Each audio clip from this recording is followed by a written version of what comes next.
여러분 안녕하세요. 부활 두 번째 시간입니다. 역사 이래로 인간만큼 그 가지지 못한 것을 갖고자 하고 또 누리지 못한 것을 누리고자 하고 또 얻지 못한 것을 얻기 위해 갈망하는 존재는 없었을 것입니다. 왜 인간은 이렇게 갖지 못한 것을 갖고 싶어 하고 누리지 못한 것을 누리고 싶어 하고 지금 내가 소유하지 못한 것을 넘어서는 어떤 또 다른 완전한 어떤 상태, 경지에 이루고자 하는 걸까요? 음, 계속해서 지금 마약에 대한 그 수요가 늘어나고 있죠. 미국뿐만 아니라 한국도 그렇고. 나라가 부유해지고 물질적으로 풍요해지면 사람들이 더 건전해져야 하고 더 바르게 살아야 하고 절제가 더 절제 있고 정결하고 또 사람다운 모습을 갖추어야 하는데 그렇지 않습니다. 부유한 나라일수록 그 마약에 대한 수요는 더 커져가고 잘 사는 사람들도 어떤 그 자기가 소유하고 있는 것에 대해서 만족하지 못하고 정신적인 것들을 향해서 끝없는 욕망을 가지고 있는 것을 볼 수 있습니다. 이런 인간들의 특징을 보고 있으면 인간이라는 것은 여타의 피조물과는 달리 완전히 새롭게 완전히 다른 존재로 지어졌다라는 것을 알 수 있게 됩니다. 도대체 인간에게 무엇이 빠져 있길래 어떤 나사가 하나 풀려 있길래 인간은 이토록 갈팡질팡하며 살아가고 있는가. 뭐 철학자들도 여러 가지 이야기를 하고 또 문학자들도 경제학자들도 과학자들도 뭐 이런 일에 대해서 여러 가지를 이야기하지만 대표적으로 이야기하는 것이 철학자들이고 그 다음에 문학을 하는 사람들이죠. 사실 문학을 하는 사람들이 인간의 그 불완전성, 죄의 모습들을 드러내는 이유는 그 인간의 실존을 적나라하게 보여주기 위한 것이고 반대로 또 인간이 이렇게 부족한 존재임과 동시에 또 더 나은 모습을 향해 나아가야 하는 존재라는 것을 이제 보여준다는 것은 알고 있습니다. 그러나 그 해답을 찾는 일에는 굉장히 인간이 서툰 것이 사실입니다. 지금도 하나님은 성경을 통해서 인간이 살아야 할 해답을 우리에게 보여주셨습니다. 그러나 인간은 거부합니다. 사실 하나님이 모세에게 보여준 십계명이라든지 예수님께서 가르치신 말씀들은 인간이 가장 인간답게 살 수 있는 가장 좋은 길이고 모범이고 표본입니다.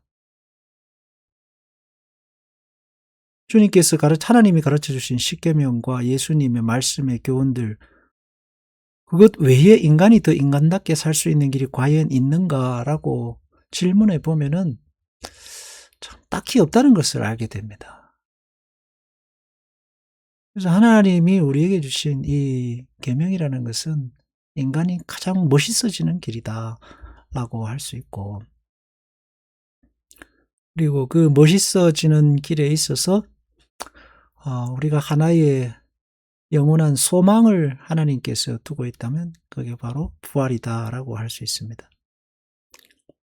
칼빈은 그런 부활에 대해서 최고선이라는 어떤 개념을 도입하는데 이 플라톤의 철학의 개념인 최고선이라는 개념을 칼빈은 도입해서 인간이 얻을 수 있는 가장 최고의 것, 선이라는 것은 착하다는 것을 넘어서서 가장 최고의 궁극의 절정의 그 무엇이라고 할 수 있는데 그것이 바로 부활이다라고 말하고 있습니다.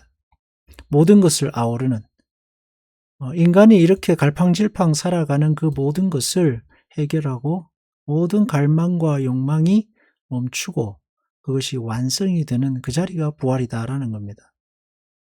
그래서 신앙의 어떤 완성이라는 것도 부활을 통해서 이루어진다고 봤죠. 예수 그리스도는 그래서 하나님과의 연합, 한 몸 하나님과의 연합을 그리스도 안에서 말씀하셨는데, 그것이 바로 인간이 나아가야 되는 어떤 궁극의 절정이라고 이야기한 것입니다. 그렇지만 아직 우리는 육신을 가지고 있는 한에서는 그 부활의 완전함에 이르지 못했죠. 그래서 우리에게 고난이 있고 마음의 어떤 헛헛함이랄까요? 허전함이랄까요? 그런 게 떠나지 않는다라고 할 수 있겠습니다. 그렇지만 부활은 그 죽음 너머에 있는 어떤 희미한 이 땅의 고난을 견디게 해주고 고난에 대한 보상과 또 반대로 악인들의 심판에 대한 어떤 그런 것으로서만 머무는 것이 아니라, 부활은 결국 신앙이 신앙으로 또 하나님께서 그리스도를 통해 주신 말씀이 우리에게 실제가 되는 그 과정이다라고도 할 수 있습니다. 그 종말의 예언이, 믿는 자가 그리스도를 따라서 죽고 부활하는 그 예언이 그 언어로서만 머무는 게 아니라 지금도 그 주님의 부활을 내가 살고 있는 이 땅에 앞당기는 것이 부활의 신앙이다라고 할 수 있죠. 사실 그래서 결국 부활의 완성에까지 가는 길도 인간의 힘으로는 불가능할 것이고, 우리는 의심 섞인 소망을 가집니다. 어떤 분들은 이것에 대해서 완전한 소망, 완전한 지식, 완전한 기대라고 말하는데, 그것은 불가능한 거고, 우리는 의심 섞인 소망과 지식으로 살지만 우리를 구원하신, 그리고 우리와 함께 하시는, 그리고 중보 되시는 성령, 우리의 좋으신 아버지 되시는 하나님은 갈팡질팡하는 우리를 이끌어 가시고 지키시고 보호하셔서 완성하시죠. 완성하십니다. 그래서 인간의 최고선으로서, 그리고 인간이 이루고자 하는 갈망의 완성으로서 하나님과의 연합, 그리고 부활, 이제 우리의 실제 삶에 나타나는 것입니다. 실제 삶에 나타나는 그 삶이 결국은 하나님의 말씀을 따라 사는 길이고, 하나님이 가르쳐 주신 인간됨을 쫓아가는 길이라고 할 수 있습니다. 근데 그 길은 고난의 길이고, 또 넘어졌다 일어서는 길이고, 소망의 길이면서 동시에 외로운 나그네 길이죠.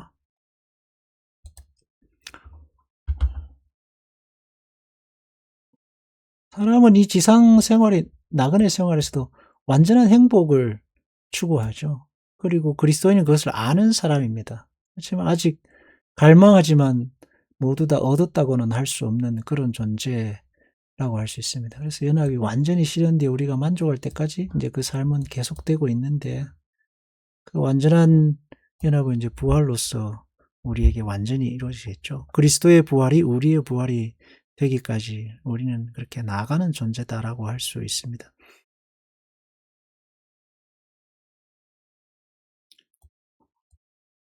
그 부활을 소망하고 살아가는 삶은 이 땅에서 외로운 나그네 길이다 할 수 있습니다. 뭐 친구가 없다거나 신앙의 즐거움이나 기쁨이 없다 이런 문제가 아닙니다. 결코 그런 게 아니고, 그것보다 더 깊은 곳에 있는 어떤 외로움이고 나그네됨이라고 할 수 있습니다.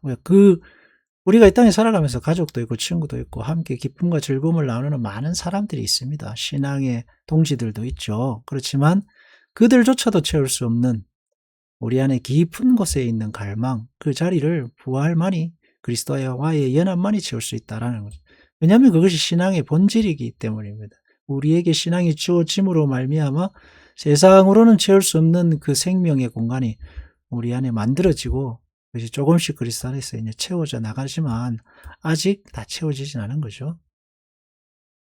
그래서 신앙은 그런 소망과 기대, 부활에 대한 갈망, 하나님을 향한 더 알고자 하는 그런 어떤 열정과 그런 것 위에 부활의 소망이 더하여져서 조금씩 쌓여져 가는 복된 신앙생활이다 할 수 있습니다. 빌립보서 3장 20절은 우리의 시민권은 하늘에 있는지라 거기로부터 구원하는 자 곧 예수 그리스도를 기다리노니라고 했습니다. 그래서 신앙생활을 기다리노니, 기다리는 것으로 이제 표현을 했죠. 고향을 떠난 사람들은 항상 고향을 그리워하기 마련이죠.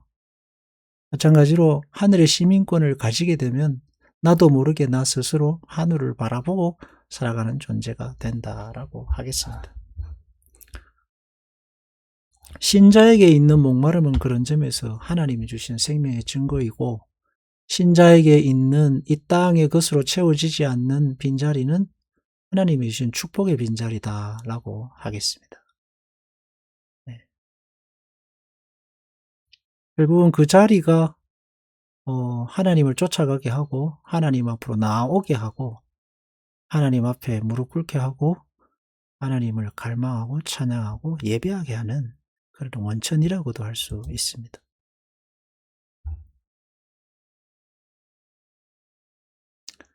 타락한 인류는 타락 전의 완전한 상태를 동경한다.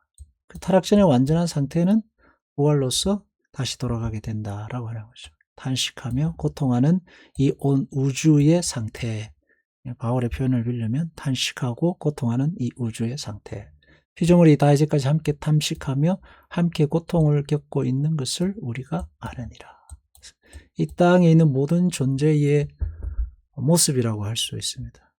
그래서 이 땅의 고통과 목마름은 부활을 기다리는 탄식이라고 하겠죠. 모든 피조물들이 타락함으로 죄의 속박에서 사실은 허덕이고 있습니다. 인간의 슬픔과 고난과 눈물의 이유기도 하죠. 충분히 가졌고 충분히 누리고 있음에도 불구하고 만족하지 못하는 인간 존재. 무엇이 빠져서 그런 것이냐? 결국은 하나님과의 완전한 연합, 부활의 어떤 그 경지에 이르기까지는 인간은 결코 이 세상에 있는 것으로는 만족하지 못한다. 온 지구를 다 가지고 이 온 지구 위에 유일무이한 천상천하 유아 독존의 경지에 이르도 인간은 결코 만족이 되지 않는 존재다라고 하겠습니다. 그 완전한 회복으로서의 구속 그리고 완전한 회복으로서의 자유는 부활로서 이루어진다 하는 겁니다. 그래서 예수 그리스도는 그런 부활을 우리에게 주시기 위해서 십자가에 죽으시고 부활하셨고 부활의 첫 열매가 되셨고 그 열매를 우리에게 주시죠. 지금도 주셨고 앞으로도 주실 것이고 또 완성해 가실 것입니다. 그래서 부활은 그리스도를 통하여 완성되는 믿음의 놀라운 세계라고 할 수 있습니다. 신자는 그런 완전한 부활을 기다리며 살아가고 있죠. 동시에 주님께서 주신 그 부활을 우리가 영적으로 누리며 사는 존재이기도 합니다. 신앙의 모든 것들은 그래서 그리스도께서 우리 안에 두신 이 부활의 소망을 조금씩 채워가는 과정 중에 있다라고 하겠습니다. 사실 사는 것이 옛날보다 훨씬 나아졌죠. 그럼에도 불구하고 인간의 그 내면의 갈망은 끊이지 않는 것이 사실입니다. 모르겠습니다.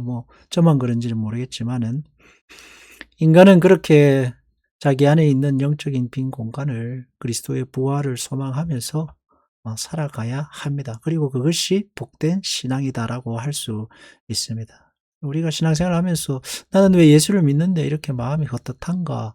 또 나는 믿음을 가졌다는데 왜 이렇게 마음이 때로는 외로운가? 당연하다라고 하겠습니다. 온 우주 만물이 부활의 완성을 향해서 그 눈물과 탄식과 고통으로 살고 있고 우리도 그렇게 살고 있습니다.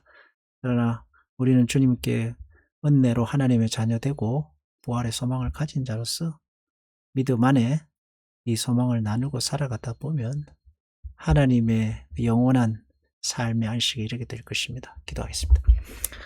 사랑의 하나님 아버지, 부활의 소망을 우리에게 주신 하나님께 감사드립니다. 이 땅의 인간의 고통과 아픔과 끊이지 않는 갈망은 그리스도와 하나님과 하나됨이 없이는 불가능할 것이고 우리는 그 여정을 향해 나아가고 있습니다. 그리고 오늘도 내게 찾아오는 외로움과 고통과 고난들을 신앙으로 잘 승화하고 그리스도를 갈망하고 기대하며 한 걸음 나아가게 하소서. 예수님의 이름으로 기도합니다. 아멘.